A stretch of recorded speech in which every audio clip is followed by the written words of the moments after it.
नमस्कार जोहार। चलिए जानते हैं झारखंड की ताज़ा खबरों को, लेकिन उससे पहले अगर आपने अभी तक इस चैनल को सब्सक्राइब नहीं किया तो सब्सक्राइब कर लें, जिससे कि आपको झारखंड की ताज़ा खबर रोजाना मिलती रहे। सबसे पहले खबर, झारखंड मुक्ति मोर्चा का महाधिवेशन अप्रैल में आयोजित होने की संभावना है और इस बार जीत के जश्न के साथ बड़े पैमाने पर अधिवेशन करने की तैयारी शुरू कर दी गई है। हालांकि तारीख और जगह अभी तय नहीं की गई है। महाधिवेशन में मुख्यमंत्री हेमंत सोरेन की पत्नी कल्पना सोरेन को पार्टी में एक महत्वपूर्ण जिम्मेदारी मिलने की संभावना है और उन्हें लोकसभा और विधानसभा चुनाव में स्टार प्रचारक बनकर पार्टी को शानदार जीत दिलवाने का श्रेय मिला है। अब पार्टी के अंदर उनकी बड़ी जिम्मेदारी तय की जा रही है। अगली खबर, जिस इलाके में था आतंक वहीं पर हथकड़ी लगाकर निकाला गया जुलूस। धनबाद के धर्मा बांध में हिंसक झड़प एवं एसडीपीओ पर हमले का मुख्य आरोपी कारू यादव, उसका भतीजा रोशन यादव, रिश्तेदार नरेश यादव और एक खास गुर्गा बजरंगी पासवान उर्फ धर्मेंद्र कुमार को पुलिस ने जेल भेज दिया है। और इससे पहले कारू यादव का जहां पर आतंक था उस क्षेत्र में हथकड़ी लगाकर पुलिस ने उसका जुलूस निकाला। कारू यादव उर्फ देवेंद्र यादव के पुलिस के पकड़ में आने के बाद उसकी हेकड़ी गुम हो गई और वह जिस थाने क्षेत्र में डीएसपी पर हमले का आरोपी है उसी मधुबन थाने में जेल जाने से पूर्व प्रत्येक पुलिस अधिकारी और जवानों के पैर छूकर माफी मंगवाई गई और उसने कहा कि उससे बहुत बड़ी गलती हो चुकी है। अगली खबर, 8 लाख के मोटर पार्ट्स चोरी में 12 आरोपी गिरफ्तार। 12 जनवरी की रात हुई थी चोरी। सरायकेला खरसावां जिले में पुलिस ने एक बड़ी कार्रवाई करते हुए मोटर पार्ट्स चोरी के मामले में 12 आरोपियों को गिरफ्तार किया है। आदित्यपुर थाना क्षेत्र में हुई इस कार्रवाई में पुलिस ने चोरी का माल भी बरामद किया। घटना 12 और 13 जनवरी की रात की है, जब चोरों ने कमसा स्टील प्राइवेट लिमिटेड से लगभग 8 लाख रुपए के 15 मोटर पार्ट्स चुरा लिए थे। मामले की गंभीरता को देखते हुए एसपी के निर्देश पर एसडीपीओ के नेतृत्व में विशेष टीम का गठन किया गया और पुलिस ने आरोपियों के पास से 15 कटे हुए मोटर पार्ट्स बरामद किए हैं। अगली खबर, एसएनएमसीएच में बढ़ाई जाएगी एमबीबीएस की सीटें। स्वास्थ्य मंत्री इरफान अंसारी पहुंचे धनबाद के शहीद Nirmal Mahato medical college and hospital में स्वास्थ्य सेवाओं में बड़ा सुधार होने जा रहा। स्वास्थ्य मंत्री इरफान अंसारी ने अस्पताल का दौरा किया और कई महत्वपूर्ण घोषणाएं की है। मंत्री ने super speciality building, PG block और कैथ लैब का निरीक्षण किया। उन्होंने पैरामेडिकल, जीएनएम, नर्सिंग और एमबीबीएस के छात्रों की समस्याएं सुनी और उन्हें जल्द समाधान का आश्वासन दिया है। अगली खबर, जीत के जश्न के साथ महाधिवेशन की तैयारी शुरू। बता दें कि झारखंड मुक्ति मोर्चा का महाधिवेशन अप्रैल में आयोजित होने की संभावना है और इस बार जीत के जश्न के साथ बड़े पैमाने पर अधिवेशन करने की तैयारी शुरू कर दी गई है। हालांकि तिथि और स्थान अभी तक तय नहीं किया गया। रांची या दुमका के नाम पर पार्टी में मंथन चल रहा और इस बार महाधिवेशन में बिहार, असम, उड़ीसा, बंगाल, छत्तीसगढ़ और तमिलनाडु से भी प्रतिनिधि शामिल होंगे। महाधिवेशन में मुख्यमंत्री हेमंत सोरेन की पत्नी कल्पना सोरेन को पार्टी में एक महत्वपूर्ण जिम्मेदारी मिलने की संभावना है। अगली खबर, झारखंड हाईकोर्ट में सुनवाई के दौरान पेश हुई मुख्य सचिव। झारखंड में 4 महीने में नगर निकाय चुनाव होगा और राज्य सरकार ने हाईकोर्ट में ये जानकारी दी है। चुनाव करवाने की मांग को लेकर दायर अवमानना याचिका पर जस्टिस आनंदा सेन की कोर्ट में सुनवाई की गई। कोर्ट ने पहले दिए गए 3 सप्ताह में चुनाव करवाने के आदेश पर राज्य सरकार का पक्ष जानना चाहा। इस दौरान कोर्ट में मौजूद मुख्य सचिव अलका तिवारी की ओर से महाधिवक्ता राजीव रंजन ने बताया कि चुनाव की प्रक्रिया जल्द शुरू होगी। सरकार ट्रिपल टेस्ट करवा रही है। अधिकतर जिलों में ट्रिपल टेस्ट के लिए सर्वे पूरा हो चुका है। जहां काम बाकी है उसे जल्द पूरा कर लिया जाएगा। अगली खबर, रिम्स प्रबंधन ने बेड बढ़ाने का लिया फैसला। रिम्स इमरजेंसी में लगातार बेड की कमी की समस्या आ रही है। ठंड के कारण भी मरीजों की संख्या बढ़ी है। प्राइवेट हॉस्पिटल से भी रेफर केस आ रहे हैं, जिससे रिम्स पर लोड बढ़ा है। इसको देखते हुए रिम्स प्रबंधन ने बेड बढ़ाने को लेकर कई अहम निर्णय किए हैं। पहले क्रिटिकल केयर और इमरजेंसी में सिर्फ 50 बेड थे, लेकिन अभी दोनों मिलाकर 130 बेड फंक्शनल है। अब रिम्स की पुरानी इमरजेंसी को फिर से मेडिकल इमरजेंसी में बदला जाएगा। ऑन्कोलॉजी ब्लॉक के 4थे तल्ले में 98 बेड की सुविधा बढ़ाई जाएगी। अगली खबर, मई 2024 में दायर हुई थी चार्जशीट। जेपीएससी प्रथम सिविल सेवा परीक्षा में गड़बड़ी मामले में सीबीआई की चार्जशीट पर संज्ञान लिया गया है और सीबीआई के विशेष जज पीके शर्मा की कोर्ट ने आरोपियों को हाजिर होने के लिए समन जारी कर दिया है। इसके लिए 15 फरवरी की तिथि तय की गई है। सीबीआई ने इस मामले में 4 मई 2024 को 37 आरोपियों के खिलाफ चार्जशीट दायर की थी, लेकिन अभियोजन स्वीकृति न मिलने के कारण चार्जशीट पर कोर्ट संज्ञान नहीं ले पाई थी। चार्जशीट में तत्कालीन अध्यक्ष डॉक्टर दिलीप प्रसाद सहित कई लोगों को आरोपी बनाया गया। अगली खबर, महाधिवेशन की तैयारी में झारखंड मुक्ति मोर्चा कल्पना सोरेन को मिलेगी बड़ी जिम्मेदारी।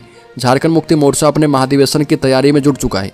स्थान और समय तय होना बाकी है, लेकिन यह तय माना जा रहा है कि मुख्यमंत्री हेमंत सोरेन की पत्नी गांडे से झारखंड मुक्ति मोर्चा विधायक कल्पना सोरेन को पार्टी में बड़ी जिम्मेदारी मिलने जा रही है। पूर्व मुख्यमंत्री और राज्यसभा सांसद शिबू सोरेन झारखंड मुक्ति मोर्चा अध्यक्ष बने रहेंगे और मुख्यमंत्री हेमंत सोरेन कार्यकारी अध्यक्ष की जिम्मेदारी निभाते रहेंगे। महाधिवेशन में इसकी औपचारिकताएं पूरी की जाएगी। अगली बार झारखंड में कब होंगे नगर निकाय चुनाव? बता दें कि झारखंड में नगर निकाय चुनाव 4 महीने में करवा लिए जाएंगे। राज्य निर्वाचन आयोग को अभी तक अपडेट मतदाता सूची नहीं मिली है और सूची मिलने के बाद चुनाव की प्रक्रिया तेजी से पूरी की जाएगी। हाईकोर्ट में यह जवाब राज्य की मुख्य सचिव अलका तिवारी ने दिया, पर जस्टिस आनंद सेन की कोर्ट ने भारत निर्वाचन आयोग को 1 सप्ताह में मतदाता सूची देने का निर्देश देते हुए सुनवाई अगले सप्ताह निर्धारित की है। कोर्ट ने मुख्य सचिव को निजी तौर पर पेश होने पर छूट प्रदान की है। अगली खबर, झारखंड में 5 घंटे लगातार गरजा बुलडोजर, प्रशासन ने तोड़ डाली 70 दुकानें। बता दें कि झारखंड में जमकर बुलडोजर चला है। लगातार 5 घंटे तक अतिक्रमण के खिलाफ चले अभियान में 5 दर्जन से ज्यादा दुकानों को जमींदोज कर दिया गया है। आदित्यपुर औद्योगिक क्षेत्र में अतिक्रमणकारियों पर कानून का चाबुक चला। जियाडा ने 5 घंटे के अभियान में बुलडोजर चलवाकर NIT मोड़ से रेल ओवर ब्रिज तक करीब 70 झोपड़ी नुमा दुकानों को जमींदोज कर दिया है। अगली खबर, केंद्र ने झारखंड से केंद्रीय बलों की प्रतिनियुक्ति का बकाया भत्ता 13,299 करोड़ रुपए मांगा। केंद्र सरकार ने झारखंड सरकार से 13,299 करोड़ रुपए की मांग की है। ये राशि केंद्रीय सुरक्षा बलों के प्रतिनियुक्ति भत्ता के रूप में दी जानी है, जिसका भुगतान पिछले कई वर्षों से नहीं किया गया।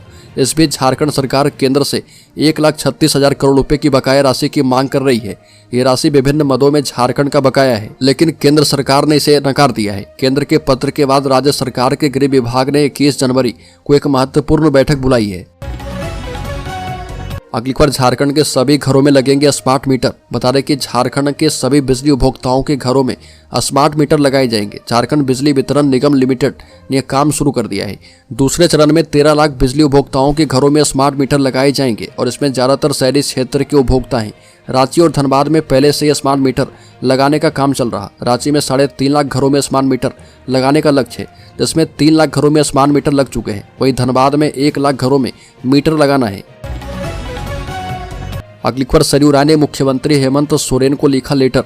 राज्य सरकार के पूर्व मंत्री और जमशेदपुर पश्चिम के जदयू विधायक सरयू राय ने राज्य में वितरित किए जा रहे कंबलों की गुणवत्ता पर सवाल उठाते हुए मुख्यमंत्री हेमंत सोरेन को पत्र लिखा।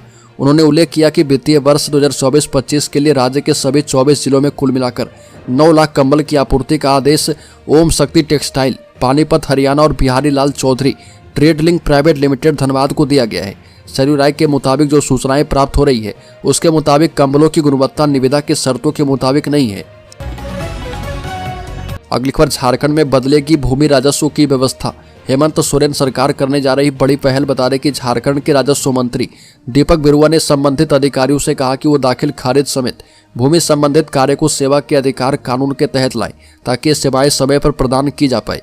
उन्होंने जनता की सुविधा एवं राजस्व संग्रहण में सुधार के लिए भूमि संबंधित सेवाओं को सुदृढ़ बनाने की आवश्यकता पर बल दिया। अगली खबर, झारखंड की जीवंत सांस्कृतिक धरोहर है टूसू पर्व। बता दें कि जोड़सा पंचायत के सीताडांगा गांव में SSC क्लब के तत्वाधान में भव्य टूसू मेला का आयोजन किया गया। गालूडी क्षेत्र का सबसे बड़ा मेला सीताडांगा में ही लगता है और सीताडांगा फुटबॉल मैदान लोगों से खचाखच भरा था। मेले में मुख्य अतिथि के रूप में शिक्षा मंत्री रामदास सोरेन शामिल हुए और इस मेले में झारखंड संस्कृति की झलक देखने को मिली। लोक कलाकार मांदर धमसे की थाप पर थिरकते हुए नजर आए। टूसू गीतों से मैदान गुंजायमान रहा। अगली खबर, मैया सम्मान योजना का गलत तरीके से उठाया फायदा तो मिलेगी सजा। झारखंड सरकार की ओर से प्रदेश की महिलाओं के लिए बहुत सारी स्कीमें चलाई जाती है और पिछले साल सरकार ने महिलाओं को सीधे आर्थिक लाभ देने के लिए मैया सम्मान योजना शुरू की थी। इस योजना के तहत महिलाओं को सरकार की ओर से 1,000 रुपये और बाद में 2,500 रुपये दिए जाने लगे। प्रदेश की लाखों महिलाएं इस योजना के तहत लाभ ले रही है। हालांकि झारखंड सरकार की ओर से इस योजना को लेकर कुछ पात्रताएं तय की गई है और उन्हीं महिलाओं को योजना का लाभ मिल रहा जो पात्र है, लेकिन बहुत सारी महिलाएं गलत दस्तावेजों के सहारे या फिर गलत तरीके से योजना में लाभ ले रही है। इसको लेकर अब बता दें कि अगर कोई महिला उनकी गलत तरीके से या फिर गलत दस्तावेजों के आधार पर लाभ लेती है तो सरकार इन महिलाओं से वसूली कर सकती है। यानी इस स्कीम के माध्यम से जितने भी पैसे लिए गए थे उतने ही पैसे सरकार को वापस करने पड़ सकते हैं। अगली खबर, ढेंगा गोली कांड की जांच के लिए झारखंड हाईकोर्ट का आदेश। हजारीबाग जिले के बड़कागांव क्षेत्र में हुए चर्चित ढेंगा गोलीकांड की जांच के लिए झारखंड उच्च न्यायालय के न्यायमूर्ति संजय कुमार द्विवेदी ने बड़कागांव थाना कांड संख्या 167/15 एवं 214/16 में ठेंगा गोलीकांड से संबंधित सीआईडी जांच के आदेश दिए हैं और ये आदेश जुलाई 2022 को ही दिए गए थे। लेकिन अभी तक जांच पूरी नहीं होने पर मामले के पीड़ित सनीकांत ने डीजीपी अनुराग गुप्ता से इसकी शिकायत की है। शिकायत में उन्होंने कहा कि दोनों मामलों की जांच कर रहे सीआईडी इंस्पेक्टर विपिन कुमार तथ्यों और सबूतों को नजरअंदाज करके एक तरफा जांच कर रहे हैं। अगली खबर, जैक बोर्ड में मैट्रिक और इंटर की तैयारी पूरी। 11 फरवरी से परीक्षा बनाए गए 2100 परीक्षा केंद्र। झारखंड एकेडमिक काउंसिल ने मैट्रिक और इंटर परीक्षा की तैयारी पूरी कर ली है और इस वर्ष परीक्षा में शामिल होने वाले परीक्षार्थियों की संख्या में वृद्धि दर्ज की गई है। इस वर्ष मैट्रिक और इंटर की परीक्षा के लिए 2100 परीक्षा केंद्र बनाए गए।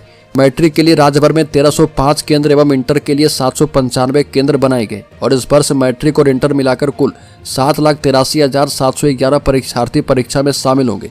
वर्ष 2024 की तुलना में इस वर्ष मैट्रिक में 12,208 एवं इंटर तीनों संकाय में परीक्षार्थियों की संख्या में 5,267 की वृद्धि होगी। अगली खबर, प्रधानमंत्री किसान सम्मान निधि के 95% आवेदन फर्जी। सरकार ने लिया बड़ा एक्शन। बता दें कि प्रधानमंत्री किसान सम्मान निधि योजना के स्वतः निबंधन के 95% से अधिक लाभुकों के आवेदन को फर्जी करार दिया गया है। राज्य सरकार ने उन किसानों के आवेदन को निरस्त किया है। आवेदक को फर्जी करार दिए जाने के पीछे एक ही जमीन पर परिवार के कई सदस्य के द्वारा आवेदन करना और अपेक्षित दस्तावेजों को पोर्टल पर अपलोड नहीं करना बताया जा रहा। सरकार ने जब से स्वतः निबंधन की सुविधा उपलब्ध करवाई है तब से लेकर 27 दिसंबर 2024 तक जिले से कुल 53,583 किसानों ने सम्मान निधि के लिए ऑनलाइन आवेदन किया है, लेकिन उनमें से मात्र 913 आवेदन को ही योग्य पाया गया। अगली खबर, रांची में अवैध कब्जादारों पर होगा एक्शन। बता दें कि जमकर गरजेगा जेसीबी। झारखंड की राजधानी रांची में प्रशासन बड़े बुलडोजर एक्शन की तैयारी में है। माना जा रहा कि नगर निगम ने इसके लिए तैयारी कर ली है। शहर के प्रमुख इलाकों में व्यस्त मार्गों से जुड़े संपर्क पथ को भी इसी सप्ताह अतिक्रमण मुक्त किया जाएगा और इसके लिए निगम लगातार बुलडोजर कार्रवाई करेगा। इसके अलावा रांची प्रशासन ने डोरंडा की सड़कों को जाम मुक्त बनाने के लिए सड़क किनारे आधुनिक रोड साइड मार्केट तैयार किए जाएंगे। दो तरफा कार्रवाई के बाद शहर को जाम से बेहतर हालात होने की संभावना है। अगली खबर, झारखंड के शेयर होल्डर्स इन्वेस्टर्स के लिए बड़ी खबर। सेंसेक्स में 300 अंक से ज्यादा की गिरावट। शेयर बाजार में 17 जनवरी को गिरावट देखने को मिल रही।